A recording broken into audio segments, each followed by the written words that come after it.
looks back and wonders. My soul looks back and wonders how I got over.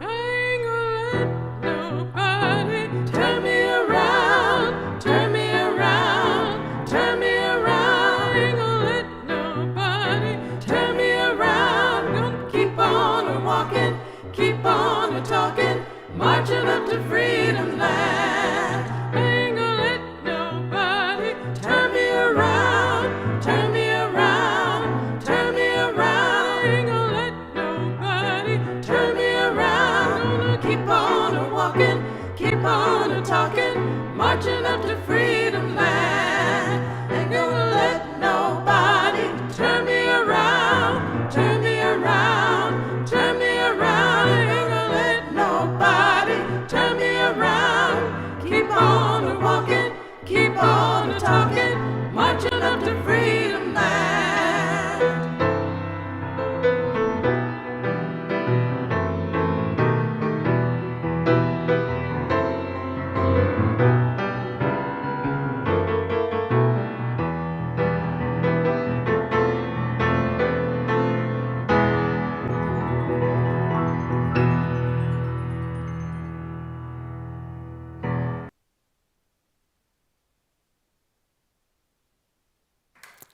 Good morning, heart and soul.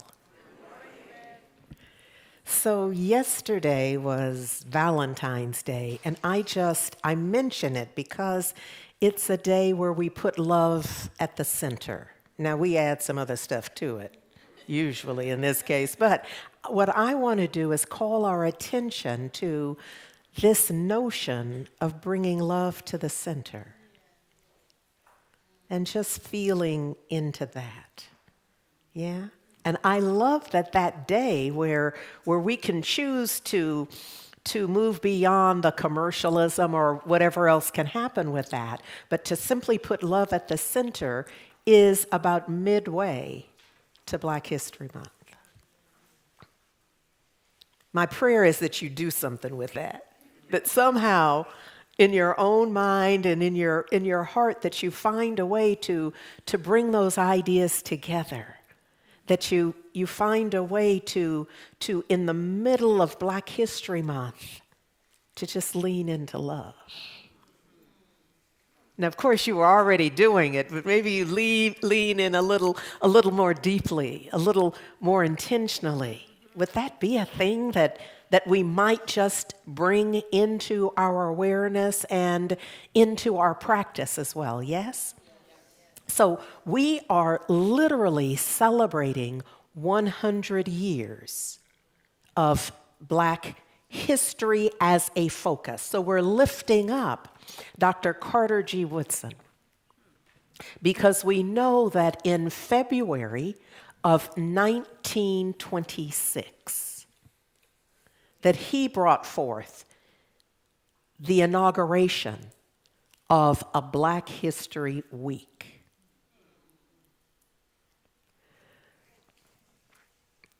And I'm just imagining how grateful folks must have been.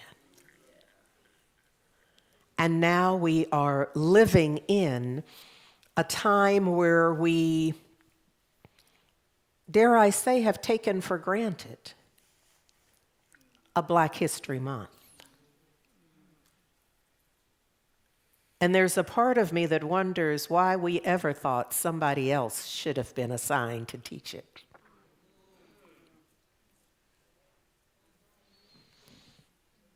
Because this is not our first rodeo. And so there's something about this teaching and these principles that has shown up in my life as a way to question, to call me into a more critical thinking, an awareness where I challenge myself. And when I look at kind of the terrain, if you will. Does it make sense if I say it that way? Some of what is showing up, or at least that's what we're getting in the news, and a lot of it is very disappointing. A lot of it is it's heartbreaking. Because some of us were literally on the front lines and participating in creating certain programs and focus and opportunities. And it looks like all of that is changing. But I've come today to say, is there ever a day where change was not included in the itinerary? The agenda for life is change. Come on, Mother Harriet, help me out with this. Help us to see that hanging out in the bad news of change. And what I mean is, whatever change came to your awareness that you said, ooh, not this. Please, Lord, not this. Come on, Mother Harriet, help us. Call on somebody. There's an ancestor that you know has a how I got over story. And the getting over has everything to do with this awareness that whatever is happening right now, whatever the news is that has come across, sometimes it's your screen, your feed, but I just mean the moment you get it, begin to work with you around what am I really going to do with this? Because now, let me just say, worst case scenario, you fall out and you're in fetal position. I have to say, always do you. If that's what you got to do for the moment, you got to do that. But then I'm going to say to you, get up. Get up. And if that's happened repeatedly, put some reels in or something. You know, have a plan in place for how you're going to get up. Do some upper body work. That's real. Yes. Yes, some of us know that do the squats and the upper body work so when you fall, you can get up. So this is, see, I'm not here to tell you, I'm not here to suggest that we shouldn't fall or fall out, or that life is not going to offer us situations and circumstances where we just hit the mat like, Lord, why? But then, like I said, get up and work it out. Because if it really is as bad as you seem to have thought it is, then we need you supporting a change. That's a call to action, isn't it? It's not an invitation to fall out and stay out. It's an invitation to realize this requires all hands on deck. Yes? Okay. I'm trying to say something, y'all, so look.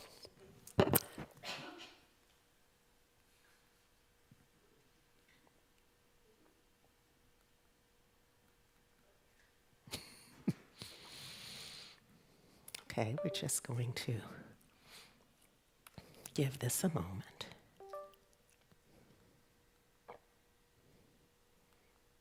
All right, this is where I'm going to call for some help. I just want to reinforce a couple of things. One is that you are welcome to hang out with us always and in all ways. You do not have to be a member to come hang out here in the service, in the building, or even online. And thank you for being with us online, because you in your jammies or whatever it is you got going on, I'm glad you're here with us. Thank you for being with us. And if you're looking for a deeper connection, I encourage you to consider being a member. There's something about belonging and being included. These are times where folks don't always feel that. And I don't think there's any one of us who hasn't heard the phrase, hurt people, hurt people. And some of that is born out of a feeling of disconnect. When you don't feel connected to people or included, you don't treat them as if they are, and you're not often treated as if you are. So I encourage you to shift that. Create a belonging in a safe space. And that's what Heart and Soul offers. So if that appeals to you, know that on Saturday, March 21st, it's a virtual experience, is our Path to Membership experience from 9 a.m. to 2 p.m. Come and be a part of that. Find out what we're up to, how we do Heart and Soul, and how you can also be included in it. Thank you, Ron. Also, on Wednesday, a couple of days away this week, we have a special guest in Ricky Stevenson, who is our ambassador to Black Paris. Ricky and her daughter, Dee Dee, who was such a youngin' then, moved to Paris in 1999 and have lived there since. She comes back to Oakland, which is, her home base. And so she's here now, and she is going to be sharing her story. What I realize is that this is not the right slide. This is not the title of the talk. Here's the thing. She will be talking about how we need to address our treatment in healthcare. So sometimes there are messages that we offer and folks take exception because they're like, oh, I don't need this. And then in a little while, they need it and they wondering, where is that? So I'm going to say be proactive. You may not right now, you may never, but trust me when I tell you, you know somebody. And so spread the word. And once you come, share the information with others. Yes? Yes. We have, hopefully everyone has been given one of these cards, and the only question on it is which quilt speaks to you most and why. If you didn't get one, just raise your hand and someone will bring it to you. And we're asking, every one of the quilts in here has a number on it. Reverend Jack, one of our staff ministers, is known for saying,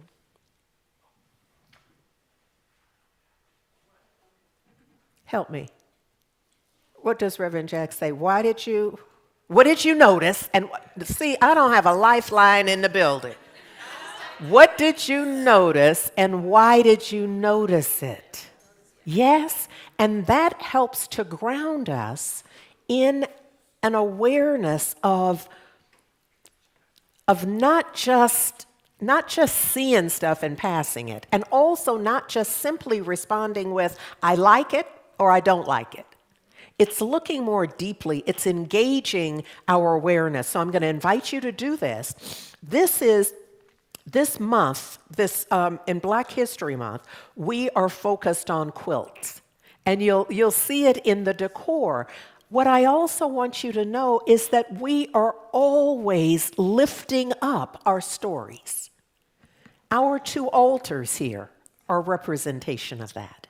This altar is really paying homage to science of mind, the principles that we teach and endeavor to practice, but also it's what's called ancient wisdom also is what's being represented there in terms of new thought, ancient wisdom as an idea.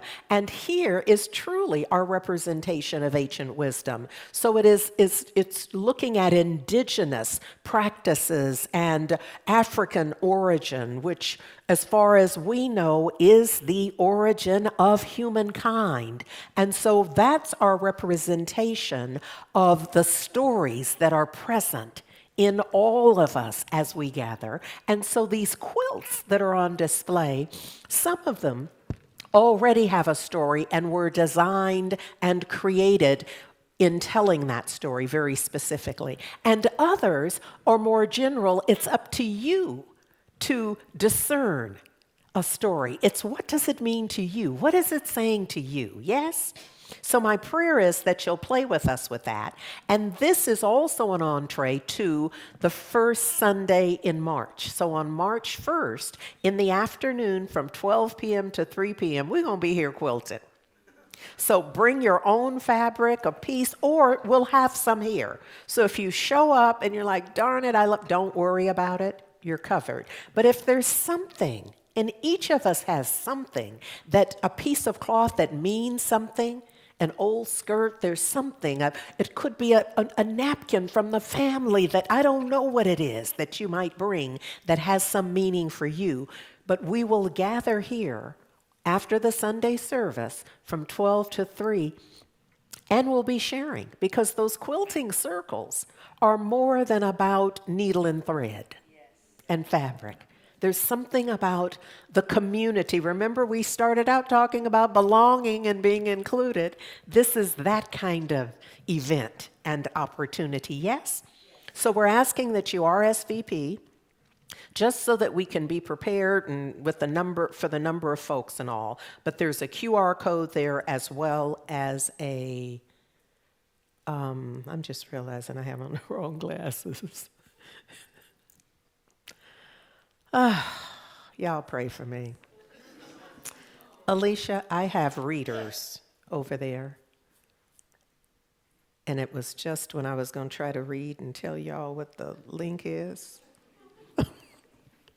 But I got you. Thank you, darling. Aha, heartsoulcenter.org/community-quilting. It's right here. Right here for you. Woo. So look, this notion of quilting, I don't want to just kind of leave you to your own devices. So I have a little video that they're going to play for you that introduces this idea, and then I want to share I love Black history because I know, one, that it is universal history. It's world history. And so I find such value in doing some research and finding some things. I love connecting dots. And so I have a connect the dot moment. So here we're talking about our quilts, and are we ready? Let's go. Thanks.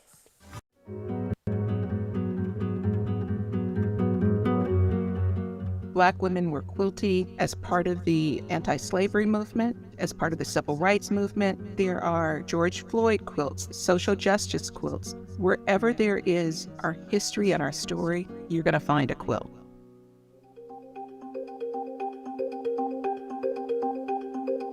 Historically, we have quilted and sewn as seamstresses to make functional things, so clothing, to make bedding, and so forth. But there have been quilting guilds that I have seen in my research for decades, where we come together as women, and there are Black men who quilt as well, but we're coming together and we're quilting for our communities as well as for our families. So there are quilts that were made during slave times. For example, Harriet Power's Bible quilt. She was a former slave, but that Bible-themed quilt that she made has different blocks, have different stories from the Bible. Everyone knows that Rosa Parks refused to give up her seat on the bus. I mean, that was one of the impetus for the bus boycott movement. And she was a seamstress. Mrs. Parks was also a quilter, and she made phenomenal, detailed hand quilts. Many people have heard about the Gee's Bend quilters, again inspired by the civil rights movement. There was a quilt made by a woman in the 70s by the name of Jessie Talford, and she was from Georgia. She was encouraged to register to vote in Georgia, and so she took a day off of work, went to vote, and when she got back to work, she was a school cafeteria worker, and she was fired for the simple act of registering to vote. And Mrs. Talford made a quilt that's beautiful. It is the word freedom, and each quilt block is one letter, repeated like 6 times. It's just bold and beautiful. I think it's important to keep shining a light on important figures in Black history because we as a culture are not a monolith.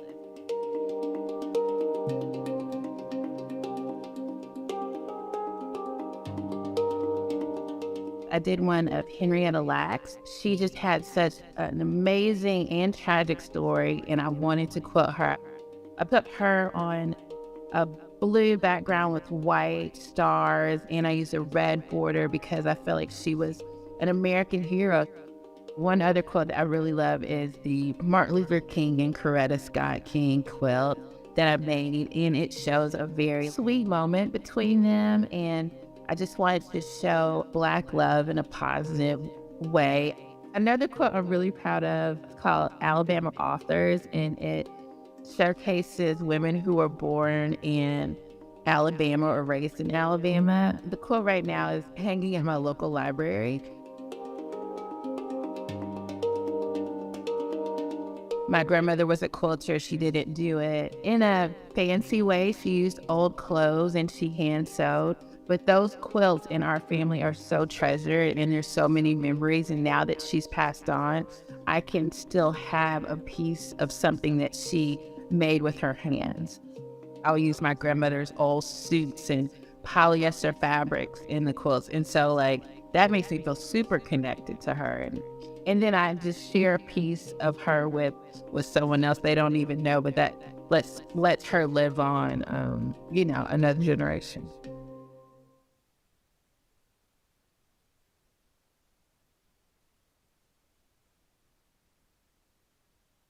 Another way to share history, yes? And it's another way to write history. Yeah? So we know that for the Underground Railroad, that quilts were also used as directional devices as well, to signal certain things. They'd hang a quilt out in the yard that would indicate don't stop here or do stop here, depending on the safety at the time. So I encourage you to be a part of our quilt that we create March 1st. Yes, be a part of that. So I want to share with you about a quilter, Elizabeth Hobbs Keckley, who was born in 1818 and passed in 1907, was an African-American seamstress, dressmaker, and activist who was best known for her association with Mary Todd Lincoln, the wife of President Abraham Lincoln. So Lizzie, as she was known, was born into slavery in Virginia. Now, she eventually bought her freedom and her son's freedom as well. What she did, I watched Finding Our Roots, and I meant to, there is a brother who plays basketball, first name Chris, played for the Warriors for a time. Paul. Thank you very much. So he was in the last segment, and there's a moment where Skip Gates tells him that his ancestor, it's a great story. Y'all need to see it. I'm not trying to tell the whole thing. I just want to zero in on this part, that his ancestor learned to read and write. And Chris asked, well, I wonder how. When did he have time? And I had never thought about that question in that way. Because we know, for example, at Frederick Douglass, we know that a huge part of holding slaves was often working them to death.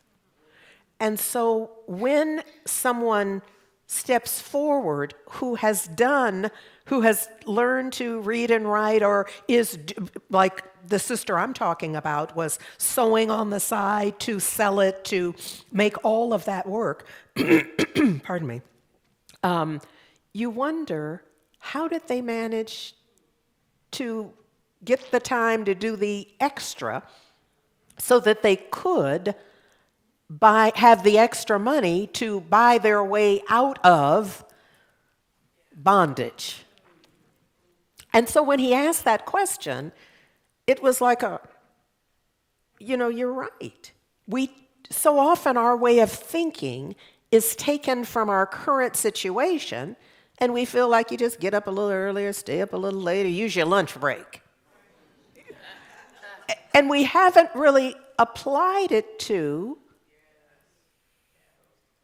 just how amazing, frankly, it is.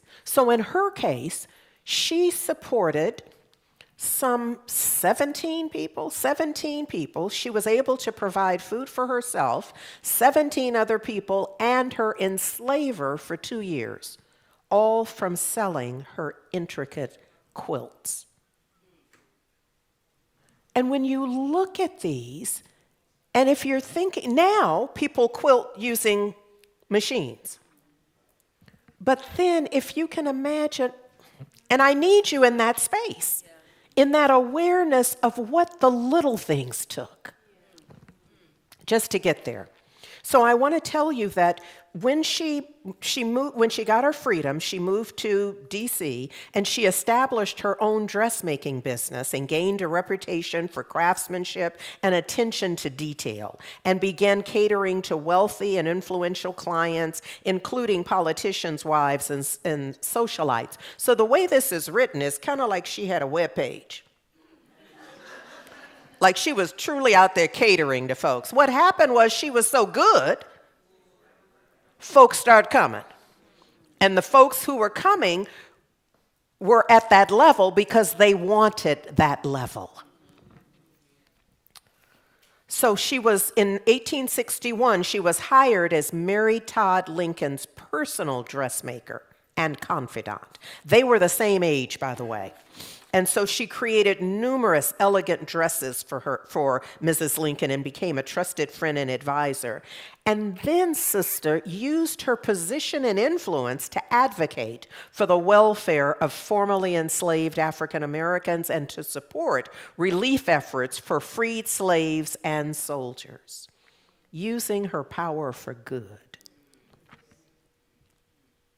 She organized fundraising events and founded the Contraband Relief Association to provide assistance to African American refugees and recently freed slaves in Washington, D.C. In 1868, she published her memoir, Behind the Scenes, or 30 Years a Slave and 4 Years in the White House, which detailed her life in slavery and her experiences working for the Lincolns. The book provided a unique perspective on the personal and political lives of the Lincolns and shed light on the experiences of African Americans during that era. So while her memoir initially received mixed reviews and faced criticism from some who questioned her portrayal of Mary Todd Lincoln, it remains an important historical document. It provides valuable insights into the lives of African Americans during slavery and their struggles for freedom and equality. Her life and work exemplify resilience and strength of African American women during a time of great adversity. That's us. That's our call to step forward in sisterhood and in alliance. You know, we are always teaching around allies, advocates, and co-conspirators. Our story would be very different if there had not been an Underground Railroad, if there had not been abolitionists, if there had not been religious groups who really practiced a loving philosophy. We are in this together. There's never been a time when we're not. So she has the next slide, please. Pardon me. Let's try this. Her quilt that you see up now is her famous Liberty Medallion quilt. And it is said that she sewed it out of scraps from the dresses and the fabric that she was using for the First Lady. And, you know, in our vision statement, we say, we claim our personal liberation. And so this quilt, Liberty is how it's entitled, is a testament to that. So there's an eagle, and under the eagle's wing in silver thread, it says liberty. And I'm aligning it with our vision statement. We're claiming our personal liberation. And as each one claims his, her, their personal liberation, we're living in a consciousness of liberty for all. So I think I've told you all I want to tell you about that.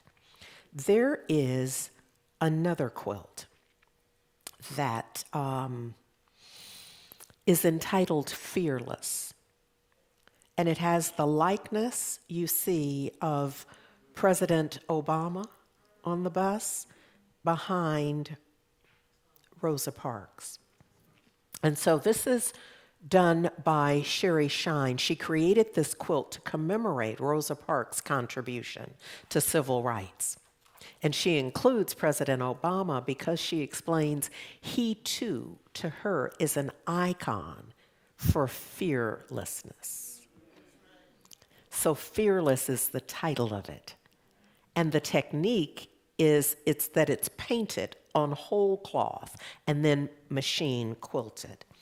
And so I felt like that was, Melanie DeMore has written a song, Walk Like Mother Moses.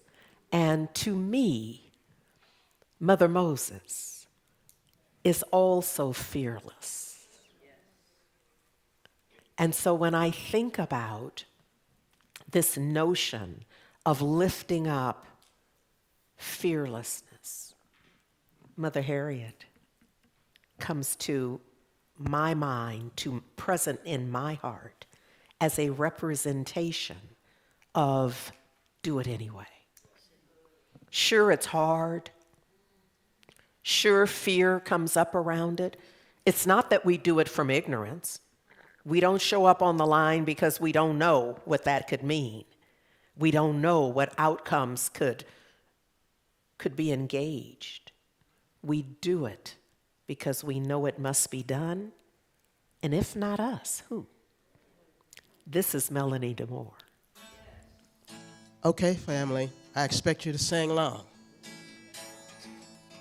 I'm gonna walk like Mother Moses walked and keep walking on. Walk like Mother Moses walked and keep walking on. Come on. I'm gonna walk like Mother Moses walked and keep walking on. Walk like Mother Moses walked and keep walking on. Come on. Keep walking on. Keep walking on. Keep walking on. Keep walking on. Keep walking on. Walked like Mother Moses walked. I'm gonna lead like Mother Moses led and keep leading on. Lead like Mother Moses led and keep leading on. Lead like Mother Moses led and keep leading on. Lead like Mother Moses led and keep leading on. Come on, leading on, keep leading on, keep leading, keep leading on. Keep leading on. Keep leading on. Keep leading on. Lead like Mother Moses led. I'm gonna sing like Mother Moses sang and keep singing on. Come on, sing like Mother Moses sang and keep singing on. I'm gonna sing like Mother Moses sang and keep singing on. Sing like Mother Moses sang and keep singing on. Keep singing on. Keep singing on. Keep singing on. Keep singing on. Keep singing on. Sing like Mother Moses sang. Lead like Mother Moses led. Stand like Mother Moses stood.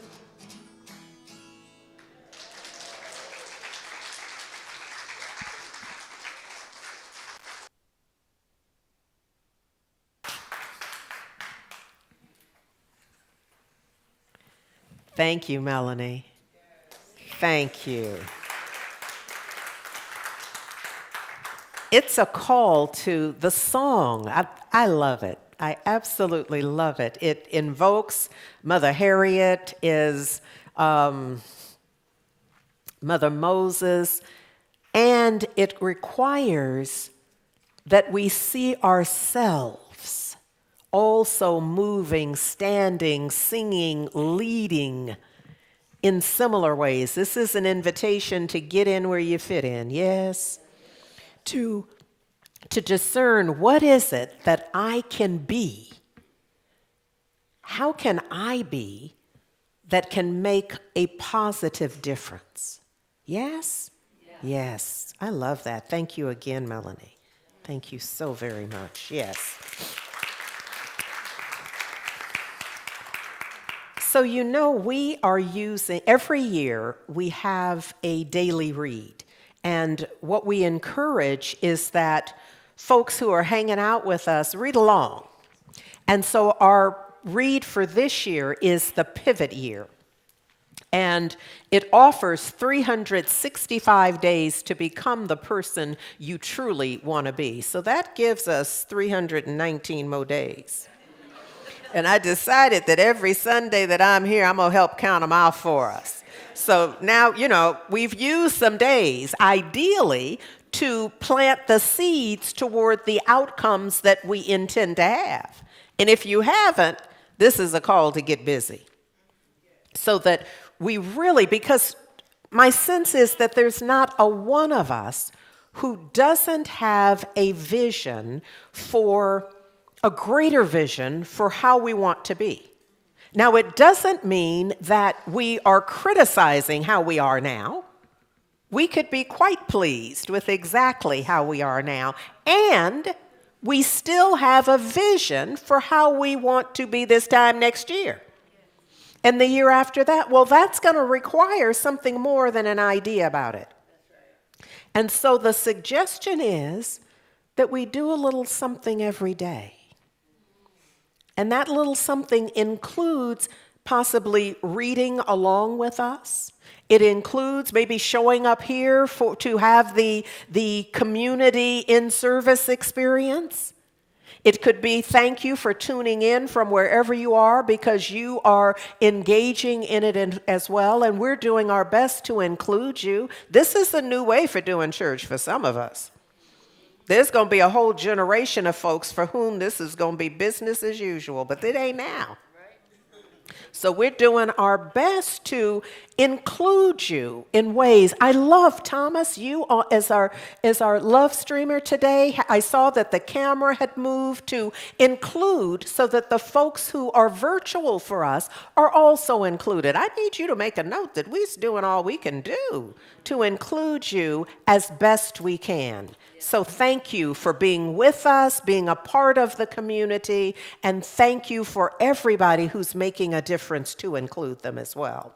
So today, I am working with the book, The Pivot Year, and I'm working with days 45, 46, and 47. So today is day 46. But I'm kind of blending because sometimes as I look at it, it just comes together in a certain way. So what I'm drawing from are these three movements. These 3 days, to me, represent kind of three movements. The first one calls on us to day 45. I'm going to do it from my notes because I realize I have it a little different here. So for day 45 is really about your faith on fire. It's talking about letting go. And I'm lifting up letting go as a spiritual act, as a spiritual practice, because it's not easy. Now, if you haven't had several birthdays, it's a lot easier to let go of some stuff that you only been doing for a minute. But some of us have had enough birthdays, so it has just about become. It's so entangled in who we think we are. So it can be very difficult for us to let go of something. And sometimes we know we need to let it go. we can already see that letting go of this would make a difference in my life. But it kind of is my life. The way I've been, the way I respond, the way I sense that it is, all the things I've made up to hold it in place. And I'm suggesting that it may help us to see letting go as a spiritual practice. So that somehow our grip on the idea, it's kind of an arthritic grip, isn't it, that we sometimes have for things. It's so tight that we can hardly open our hand back up, right? So if we see it as a spiritual practice, we might be able to just loosen our grip, our metaphorical grip on it, yes? A little bit to allow something else to happen. Day 46 is in everything you choose. So it's about having spiritual discernment in each and every one of our choices. It really calls us into courage. The courage to choose more righteously, more loving, more in alignment with who and how we want to be. Does that make sense? Yeah, because sometimes, well, let me not speak for y'all, let me speak for me. Sometimes I catch me in a knee-jerk reaction. Now, my journaling and my prayer and my intention setting, is good. Oh, you would be so proud of me. The intention that I set, what I've learned from that last experience, and the way that I'm already prepared that should that come my way again, I am going to greet it in a new way with a new understanding. And then the thing happens.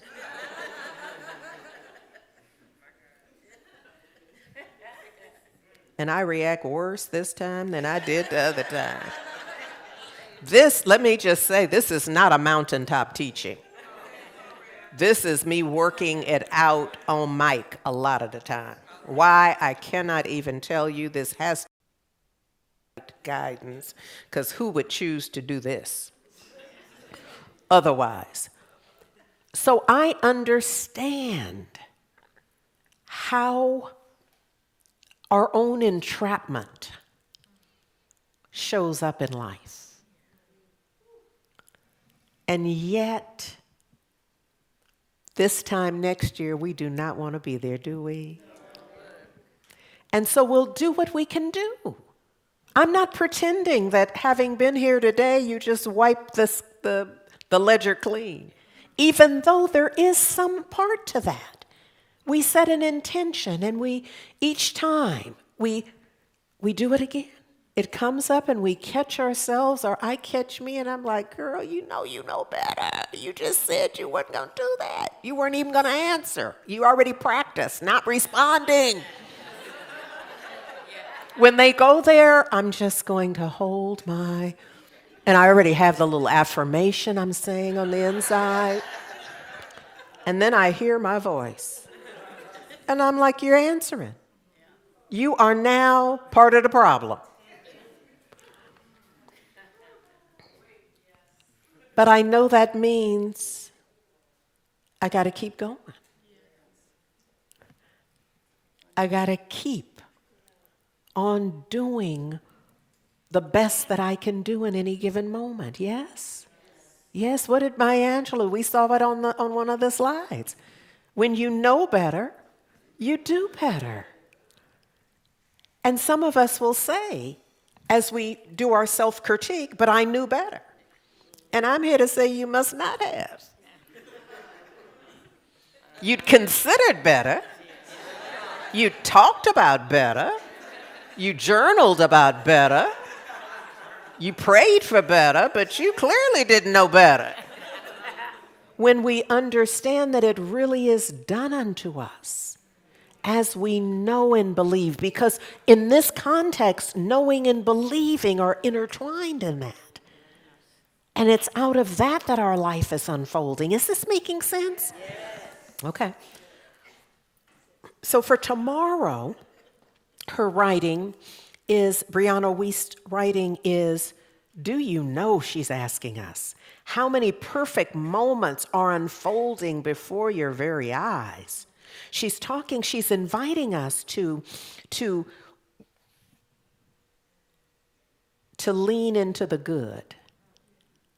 My beloved Erika Luckett and her beloved Lisa Ferraro had a song, Leaning Into the Good. It's this notion that requires that we have an awareness, that we recognize the good, that we discern the good. So I love that beautification has given you a discernment activity for the quilts.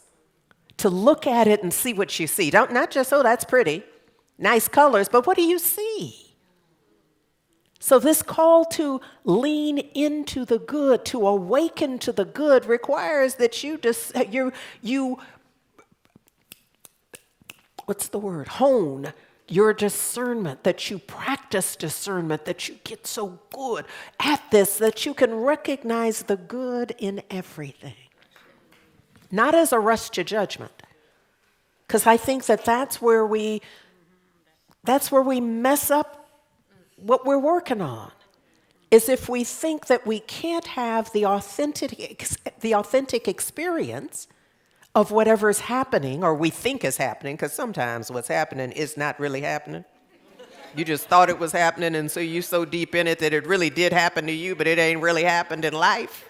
So there's that. But the idea here is that we practice discerning, and we get so good at it that even there's a moment when we say, you know, this was awful. I would never wish this on anybody. But if this hadn't happened to me, I wouldn't have ever turned around. I wouldn't have ever stood up. I would never have seen. I would never have gone. I would never have known. That's in the practice of discernment. The ability to see beyond just the obvious. It's where we add the meaning that is beneficial for our living. Does it make sense if I say it that way? That we're adding the meaning that is beneficial to our living. Now this is important because we are masters at adding meaning.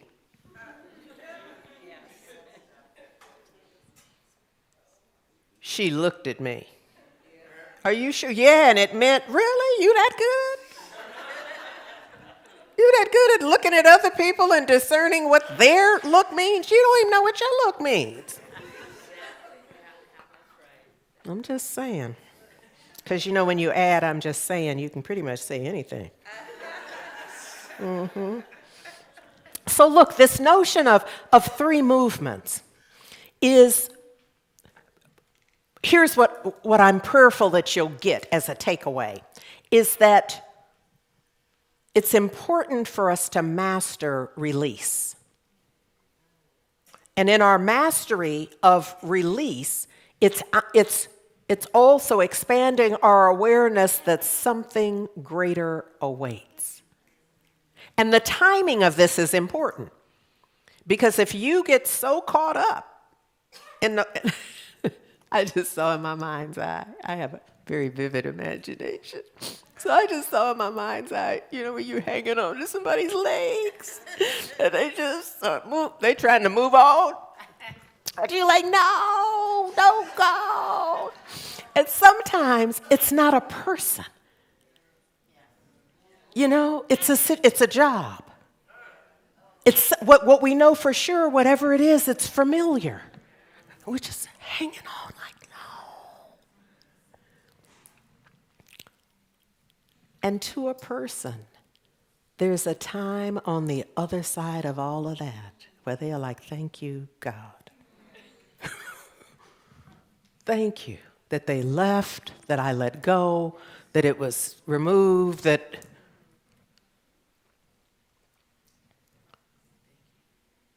So our opportunity is to become adept at the spiritual practice of releasing.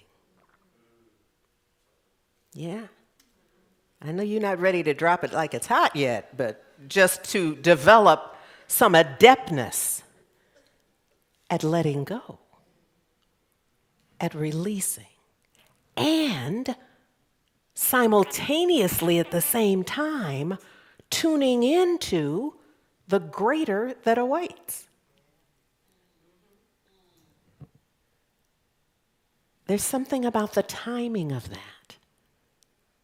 How quickly, I'm resisting saying quickly, because there's, I'm not pushing you. Don't go any faster than you can manage. But I want you to know that something's waiting on you. Waiting on you to come to and get to it. When I think about Mother Harriet, and we know that there was a time where someone threw an iron object at her, hit her in the head, and out of that she is known to have had seizures. Now, who among us with seizures would be choosing to run away, to leave the plantation? And now you don't have no GPS, you ain't been there before, none of that. My sense is that so many of us would say, oh, I would if I could, but I have seizures. And we go, oh, we understand. In that case, never mind.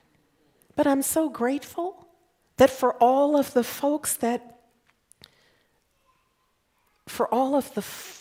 have a how I got over story, they did it anyway.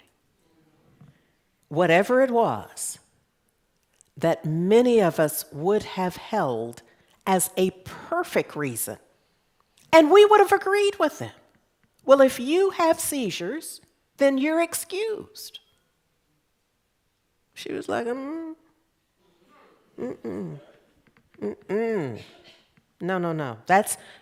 And when you talk to folks who do it anyway, they often will tell you that that's part of the reason they had to do it. We think it's the reason they don't do it and shouldn't have to do it. And they say, oh, no, baby, that's the very reason I did. Because I couldn't have that stop me. Sometimes even in my own life, I realize that if I let that stop me, I have no idea how long it will take me to untie that knot. So sometimes at the point, and is it tomorrow? Yes, the next one. Choose what strengthens your soul. It has you, Brianna Weiss in that reading, has you really looking at and asking yourself the question, is this for you? Is this something that your soul, you and your soul are talking it out? Is this something I ought to be doing? Is this something that I should even be praying for? Given who I am and what I know, is this beneficial for me, as me? I love that. Ask yourself the question. Don't just... I found myself, why you make me tell this? In reading that, I was so taken in. Now,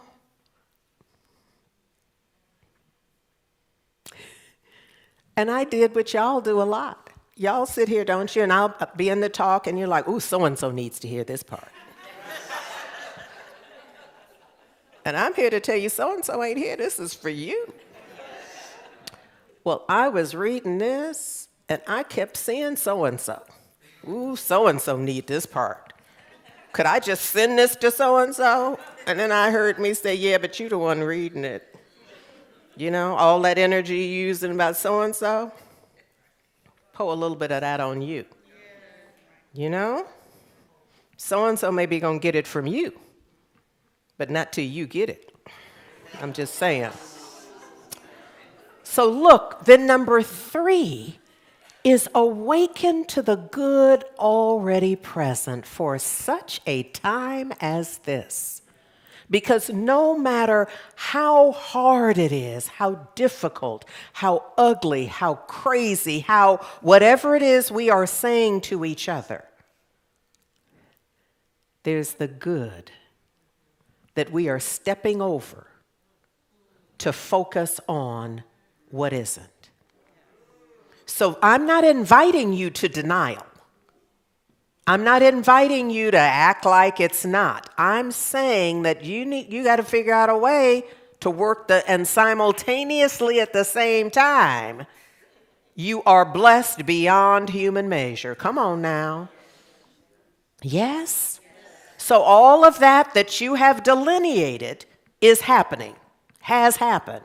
And you have blessing upon blessing upon blessing. Yeah? So look, letting go is sacred work. Letting go is your faith on fire. Trusting that something greater is unfolding. Can you do that?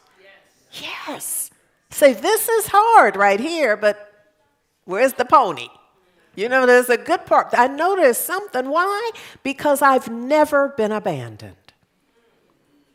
On the spiritual tip, come on now. I've never been abandoned. Every morning I've awakened, breathing. And so if I'm still here, there's something for me. Yeah, tune in. Our unfoldment requires release. Ernest Holmes says life is a progressive unfoldment of consciousness. So when something no longer fits who we are becoming, growth asks us, I say requires us to release it. It's up. Time is up. Ask your soul, she says. So before you choose, ask, what will this do to my soul? Will it expand me or contract me? Lord, that will transform our lives right there.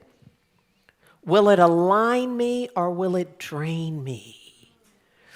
This is the work that we're called to do and be about. Come on, y'all. Let your courage choose. Choose from courageousness.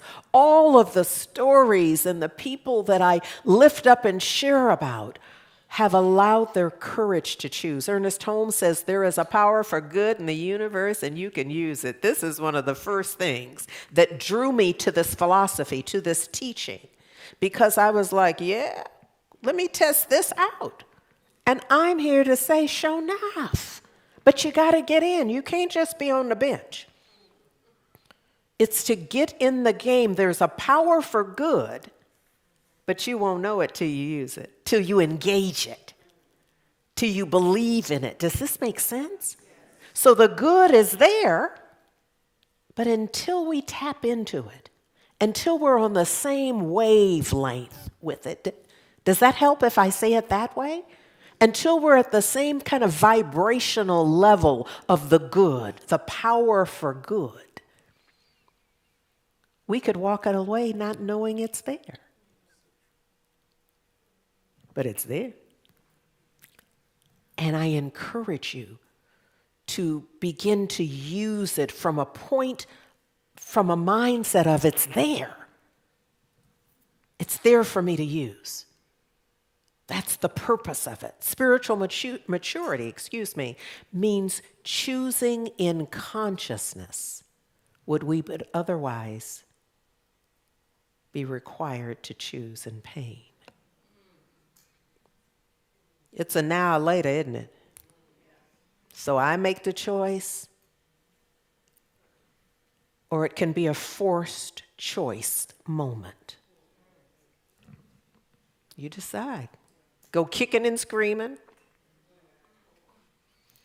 or simply declaring. You know, for this month, we just affirmed earlier, I lean into the sacred unknown with courage, curiosity, and compassion. This is that moment that reinforces that. Can you see the connectivity with that? This call to lean into what we know we don't know. Oh, we're building our trust muscle, trusting the divine. You can't trust the divine until you trust the divine. You're building the muscle. So the call is to wake up to, lean into the good that is already here. Ernest Holmes says, gratitude is the great multiplier of good. See if you can't give thanks even sooner. I'm not asking you to rush to it. Just feel into it and say, what if I could give thanks for this? You don't have to wait till this time next year or 5 years out and look back and go, ooh, have a Sankofa moment of thank you, God. Yes. And part of the practice can be looking at how many perfect moments have I already had? Why am I acting like I've used them all up? Why am I acting like there are no more coming? Gratitude, this spiritual practice of gratitude, trains the soul, trains you to see what fear overlooks. Does that make sense? Can you see how the practice of gratitude, so it's how can I better attune my consciousness to gratitude? Because when I'm not doing that, I'm often attuned to fear. And I'm building that universe rather than the universe of appreciation and thanksgiving.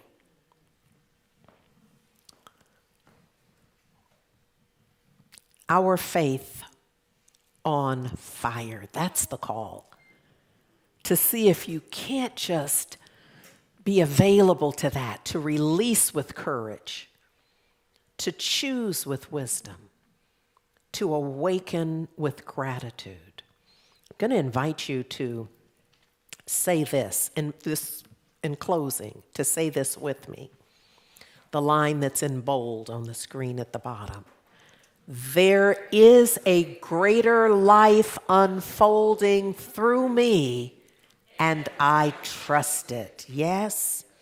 Come by here, my Lord. Because what? I'm trusting. Come by here. Melanie DeMore. Come by here, my Lord. I'm trusting. Yes. Thank you.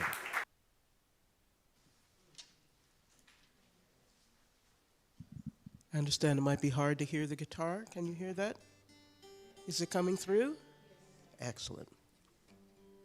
Now, I just want to say a couple of words about this. This is a spiritual, but it is a Gullah spiritual from the Gullah South Sea Islands of the United States, and most people don't know that. And it's a song that is food and nourishment for me. And when things are happening, we forget sometimes to just ask. That's all it takes. It's there. So I have a little introduction to the song, and then we're going to sing it. All around our wounded planet, folks are on their knees, looking to their gods and asking, can you help us please? How do we get so far away from the love you gave? What happened to the light and love? Hear us as we pray. Come by here, my Lord. Come by here. Come by here, my Lord. Come by here. Come by here, my Lord. Come by here. Oh, Lord, come by here. 'Cause we are crying, Lord, come by here. We are crying, my Lord, please come by here. We are crying, my Lord, come by here. Oh, Lord, come by here. For our babies, Lord, come by here. For our babies, my Lord, please come by here. For our babies, Lord, come by here. Oh, Lord, come by here. For all people, Lord, come by here.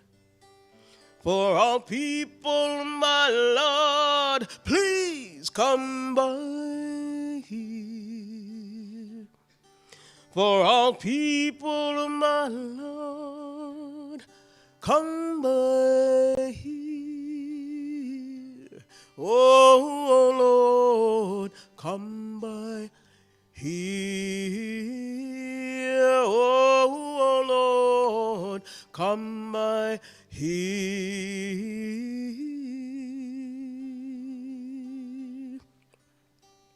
Oh, Lord, come by